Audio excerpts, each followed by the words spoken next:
Bon, on va faire un petit lavage dans la voiture, tu sais. Alors, je vais faire un peu de monnaie, on va mettre 500 yens, mais bon, la machine ne prend pas les billets, donc tu sais, il y a... Attends, parce qu'il faut que je filme ma tête. Il y a un truc très malin pour faire de la monnaie ici dans ces lieux, c'est d'aller bien sûr dans un distributeur de boissons. Alors je sais pas si celui-là il marche. Chaque fois celui-là il a des problèmes. On va essayer. Tu vois, tu vas mettre un petit billet. Tu vois. Hop. Ah, il y a une main quoi. C'est pas possible. Voilà. Bon là 1000 yens c'est bon. Du coup on va se prendre une petite boisson à 100 yens. Il n'y en a pas beaucoup à 100 yens, donc on va prendre un petit café frais. Allez. Ah, ça marche, nickel. Parce que la dernière fois, il marchait pas. Comme ça, tu vois, tu reçois toute la petite ferraille, tu vois, avec une pièce de 500 yens. Voilà. Et tu récupères ton petit café black. Tu vois, voilà, c'est la petite technique. Enfin, la technique qui rapporte. Le mec qui gère tout ça ici, il est malin. Hein. Voilà, il vend des boissons comme ça. Regarde, elle a pas une belle gueule comme ça, regarde. Dès qu'elle est un peu rabaissée, tu vois. Oh là là là là, qu'est-ce qu'elle est belle. Purée. Quand même une fierté. Hein. Elle mérite quand même un petit entretien. Si j'avais des thunes dessus, je lui ferais une peinture, quoi.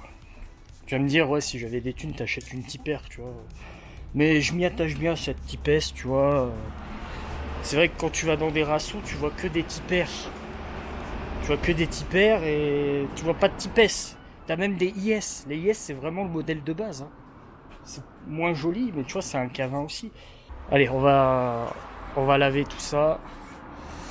Je vais pas tout filmer parce que j'ai déjà filmé dans des vidéos précédentes comment on lavait une voiture ici.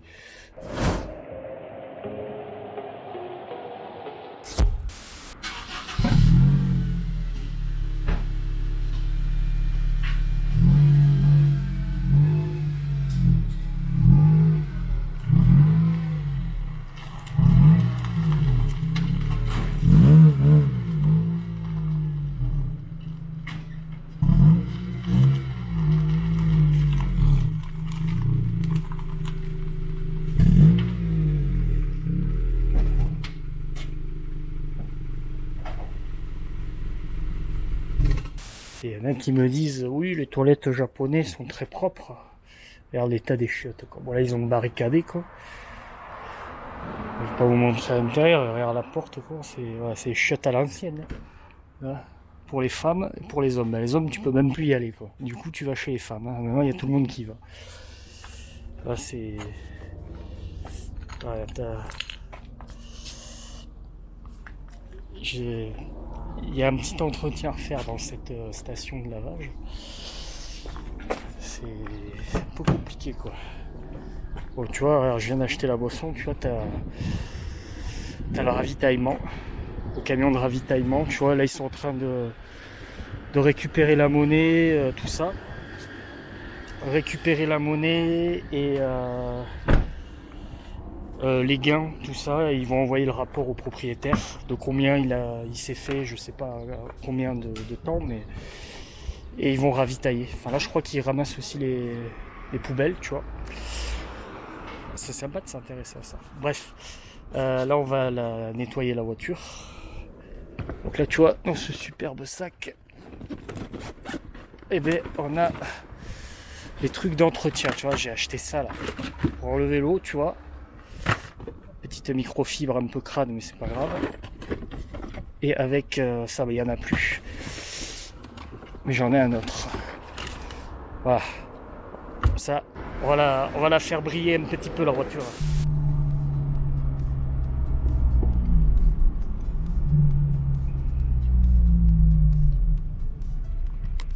Bon. Alors là, le thème de la vidéo, vous avez compris au titre. Là, comme vous voyez devant moi, la voiture a une plaque jaune. Vous voyez, il y en a 3 devant qui ont la plaque jaune, même derrière moi, tu vois. Donc vous avez compris que le sujet de la vidéo, ça va être les plaques d'immatriculation, parce que c'est une vidéo que je voulais vous faire depuis un petit moment déjà, et j'avais pas pris le temps de la faire, parce que c'est une vidéo quand même qui... Ça pourrait paraître simple, mais c'est pas facile. Vous savez, ça fait 9 ans que j'habite au Japon, et j'ai quand même acquis de l'expérience en conduisant une voiture quotidiennement, en ayant eu 2 voitures, et en ayant loué des voitures, en ayant travaillé aussi dans des agences de location, donc de location de voitures. Donc je sais à peu près maintenant un peu les plaques d'immatriculation, un peu leur signification, leur spécificité. Tu peux avancer, c'est vert là, hein. Putain, ils sont longs les jambes quoi. Donc on va voir tout ça un petit peu aujourd'hui. Attention, écraser les jambes quand même, concentration. Parce qu'il y a plein de choses à savoir en fait sur les plaques d'immatriculation au Japon. Comme en France, comme dans chaque pays, en fait, il y a toujours une signification. Pourquoi ça? Pourquoi la couleur? Pourquoi ce numéro-là? Ce caractère-là? Qu'est-ce qu'il y a? Qu'est-ce que ça veut dire tout ça? Donc on va voir tout ça aujourd'hui. Je vais vous mettre des petits exemples. Je vais pas m'amuser à aller filmer toutes les plaques des voitures. Hein, ça se fait pas trop, tu vois. Donc je vais vous mettre des photos que j'ai chopées sur internet pour vous donner des exemples en fait, hein. Parce que bon, t'imagines le mec, alors regardez ici, là on a cette plaque là, tu sais, le gars il filme ma voiture et la plaque en plus, ça se fait pas trop, tu vois. Donc pour commencer, vous savez que moi ma plaque d'immatriculation 28, moi ma plaque d'immatriculation c'est une plaque originale, normale, du citoyen lambda qui a une voiture, quoi. Plaque blanche, tout ça, normal. Alors pour vous donner un ordre d'idée, cette personne devant moi qui a une plaque jaune, tu vois, c'est parce que les plaques jaunes appartiennent aux véhicules légers. Alors véhicules légers, qu'est-ce que c'est? Ça s'appelle les Kei Jidosha ou Kei-Car. Donc c'est des petites voitures qui font moins, ou leur moteur, donc c'est des voitures cubes petites, font moins de 1 litre, des moteurs de moins de 1 litre. Donc ça peut être 500, enfin environ là actuellement les Kei-Car c'est quoi? C'est entre 500 et 650 cm3. Donc c'est des petits moteurs de moins de 1 litre, donc forcément elles auront la plaque jaune. Voilà. Et les moteurs, les voitures qui font minimum 1 litre, ça sera des plaques blanches, tout simplement. Donc ça déjà, c'est important à le savoir. Tu vois, la 925, donc ces numéros là en bas, en général tu peux les choisir. Alors tu peux demander à ne pas les choisir, ils te mettent un numéro au hasard, hein. Ou tu peux choisir au moment où tu fais la carte grise de ta voiture, où tu homologues ta voiture. Donc moi par exemple, mes voitures, ma 106 et ma Honda ont toujours eu le numéro 28, parce que je l'ai choisi. Normalement tu payes un peu plus, c'est pas très cher, hein. Je sais pas exactement combien tu payes, mais tu payes un peu plus. Moi c'est les garages à qui j'ai acheté les voitures qui m'ont fait faire tous les papiers des voitures, quoi. Donc j'ai demandé le chiffre 28. Et ensuite le numéro au-dessus, donc tu as un numéro, la L c'est 584. Ça aussi c'est spécifique à certaines voitures. Moi par exemple ma Honda, elle est à le numéro 300 et quelques. Elle est à partir des 300. Donc tu auras beaucoup de voitures avec 300 et quelques, 500 et quelques. Donc ça peut être des 580, 530, des trucs comme ça, tu vois. Ou des 380, des 300. Moi j'ai 300 parce que ma voiture fait 2 litres. Et à partir de... Enfin quand la voiture a une certaine taille, une certaine largeur aussi de roues, de carrosserie, et ce numéro va dépendre. Donc soit la voiture elle fait plus de 2 litres, à partir de 2 litres elle aura un numéro de 300 et quelques, ou soit la voiture elle est assez large, elle dépasse une certaine longueur, elle fera 300 aussi. Et si elles font dans les 500, ça veut dire que les voitures font moins de 2 litres. Donc les Kei-Car par exemple, ou les voitures normales qui font 1 litre 3, 1 litre 5, ma 106 était à 532 je crois.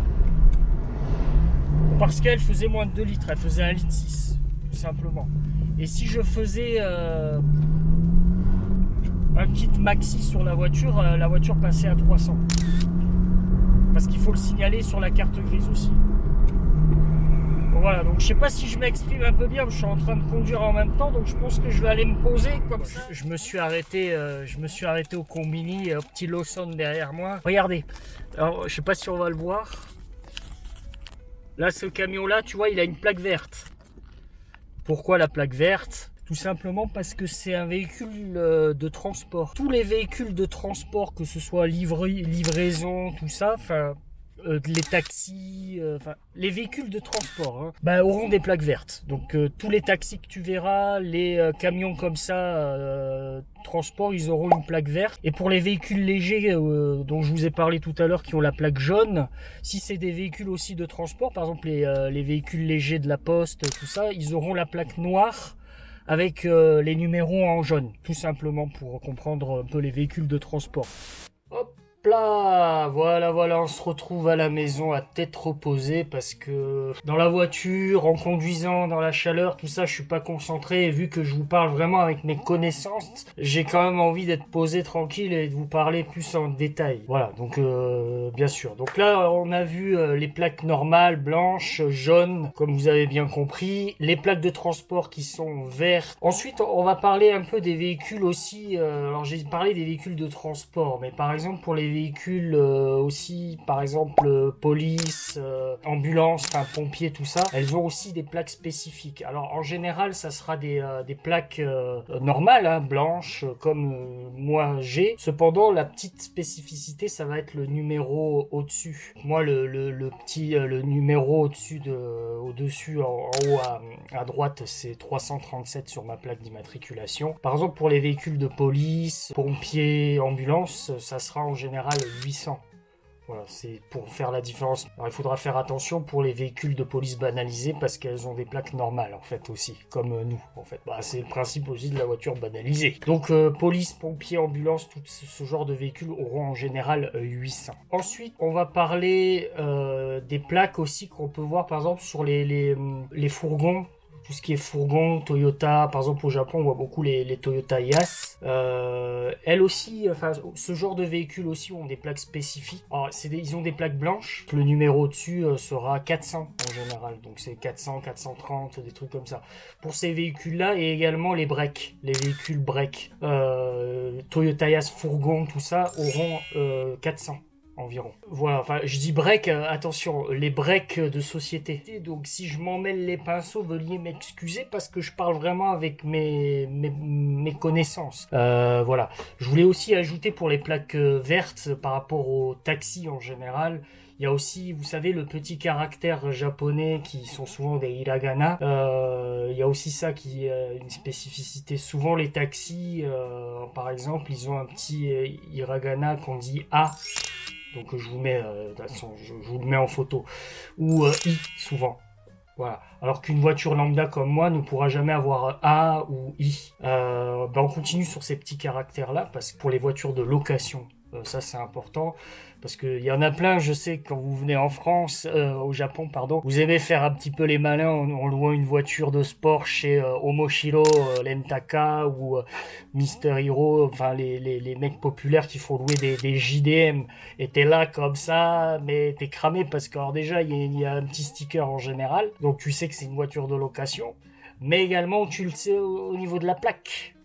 Et oui, parce que les plaques des véhicules de location, elles ont le WA. Donc ce caractère spécifique, et c'est que pour les voitures de location. Mais ça fait plaisir. Déjà, il y a la chance de louer ce genre de voiture au Japon, donc c'est quand même bien.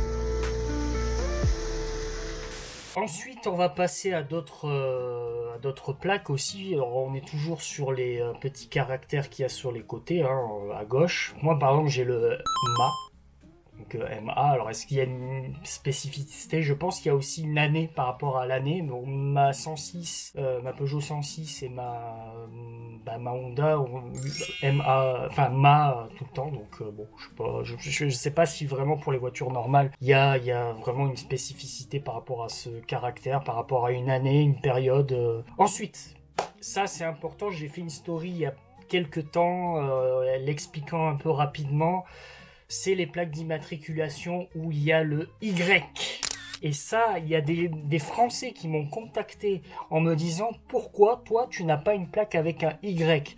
Parce que soi-disant des connaissances à eux japonaises leur ont dit que les Y c'était spécifique aux étrangers résidant au Japon. Nani? Mais c'est faux, c'est totalement faux. Je suis français, je n'ai pas ce caractère-là. Ce Y-là est spécifique aux Américains travaillant pour l'armée américaine basée au Japon. Et oui, parce qu'au Japon, il y a des bases américaines. Tu vas à Okinawa ou dans la région de Tokyo aux alentours, bah tu verras, si tu vois des Y, tu sais que c'est un Américain dedans ou un gars de l'armée américaine. Donc faites attention avec ce petit caractère. On va continuer avec ces caractères, enfin ces alphabets, puisque c'est des alphabets, parce qu'il en existe d'autres assez spécifiques aussi. Ensuite, il existe aussi le E, donc le caractère, enfin l'alphabet E, qui est en général pour les véhicules peut-être diplomatiques ou d'ambassade. Et le E en général, c'est aussi une voiture qui est exonérée d'impôts, de taxes en fait. Donc ces voitures ne payent. Enfin, les gens qui ont ce genre de voiture avec le E, qui est assez rare, on n'en voit pas beaucoup, ne paient pas de taxes. Parce qu'il faut savoir qu'au Japon, tu payes une taxe annuelle pour l'automobile. Remarque que je viens de recevoir le papier, je vais devoir payer 43 000 yens environ, ce qui fait l'équivalent de peut-être 350 € ou peut-être moins, je ne sais pas, ça dépend la conversion. Donc toute personne qui possède une voiture au Japon paye une taxe annuelle, sauf les véhicules qui ont le E, mais qui est très rare. Donc voilà, ça agace certains japonais, il paraît. Donc oui, je comprends, hein, tu ne payes pas de taxes alors que tu roules au Japon. Voilà, quoi, à un moment donné, bon, c'est comme ça. Tu as le T, donc caractère T, en fait, ce sont des voitures qui sont, on va dire, plutôt temporaires. En fait, c'est des voitures qui ont personnel, qui ont été importées au Japon d'un pays étranger, donc elles auront une plaque avec un T. J'ai vu dans un autre article que le T voulait dire aussi que c'était des véhicules logistiques, transport spécifique. Donc je pense que c'est en rapport avec l'importation d'un pays étranger. Je pense que par exemple s'il y a un certain youtubeur, un belge, un franco-belge, je fais pas de pub parce qu'il est déjà connu, mais qui est déjà allé à Tokyo avec ses Lamborghini et tout, il a une Ferrari gendarmerie, il a fait ça pareil aux États-Unis. Lui, je pense qu'il a une plaque temporaire, on lui fournit une plaque temporaire avec un T. Il existe d'autres lettres, après je vais pas vous faire toute la liste, hein. Il existe le M, le K, le H, tout ça. Donc je crois le M c'est un véhicule spécifique à l'ONU. Voilà, donc je m'embrouille un peu, mais je sais aussi qu'il existe des voitures en fait diplomatiques. Donc elles ont une plaque beaucoup plus fine. Je vous mets la photo. Souvent, quand tu es devant les ambassades, tu auras des voitures avec des plaques beaucoup plus fines comme ça. Très important aussi, si au Japon vous travaillez dans un garage, tu peux avoir aussi les plaques de garage. Donc des plaques, quand tu vas chercher une voiture pour la ramener, eh ben, c'est des plaques de garage. Donc par exemple Flavien, que vous connaissez, bah ce genre de plaque. Voilà, je vous mets quelques exemples. Par exemple le Midget qu'on avait essayé avec Flavien, ou la Renault Clio. Qu'on avait essayé dans les champs, bah là cette plaque là. Ensuite, qu'est-ce qu'il y a d'autre comme plaque? Ah oui, si vous voyez de temps en temps aussi des voitures avec des plaques où le numéro au-dessus là, comme je vous ai dit 300, 500, 800, tout ça, c'est juste un numéro à deux chiffres, par exemple 30, 32 ou quelque chose comme ça. Bah, ça veut dire que c'est une voiture qui a le même proprio depuis plus d'une vingtaine d'années, donc la voiture est assez ancienne. Enfin, c'est toujours le même proprio. voilà, avant les années 2000.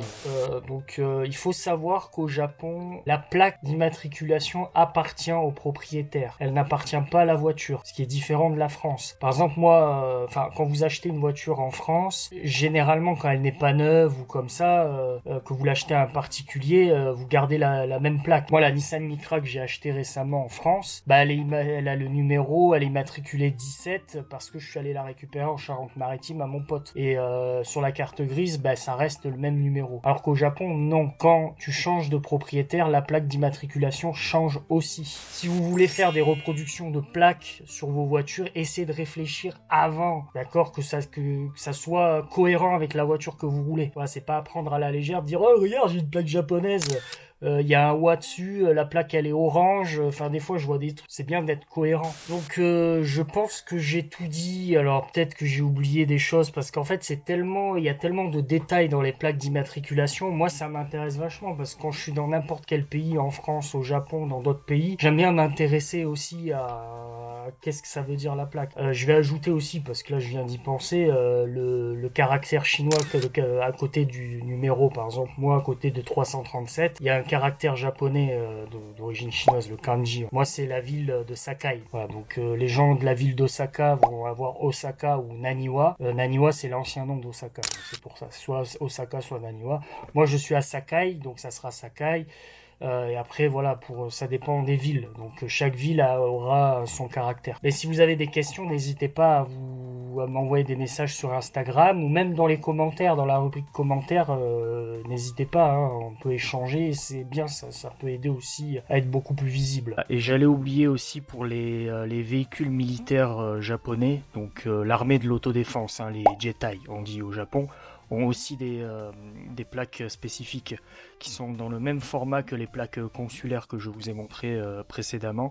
Cependant, eux, ils ont que des numéros. Voilà, j'ai fini cette vidéo. Je voulais vous la faire depuis un moment et là, je l'ai faite. Alors, j'espère qu'elle rendra bien. Je vais voir au montage. J'espère que c'est bien. Donc, abonnez-vous. N'hésitez pas à partager parce que c'est important. C'est vraiment une vidéo importante. Et je vous dis à la prochaine pour une nouvelle vidéo. Ciao tout le monde.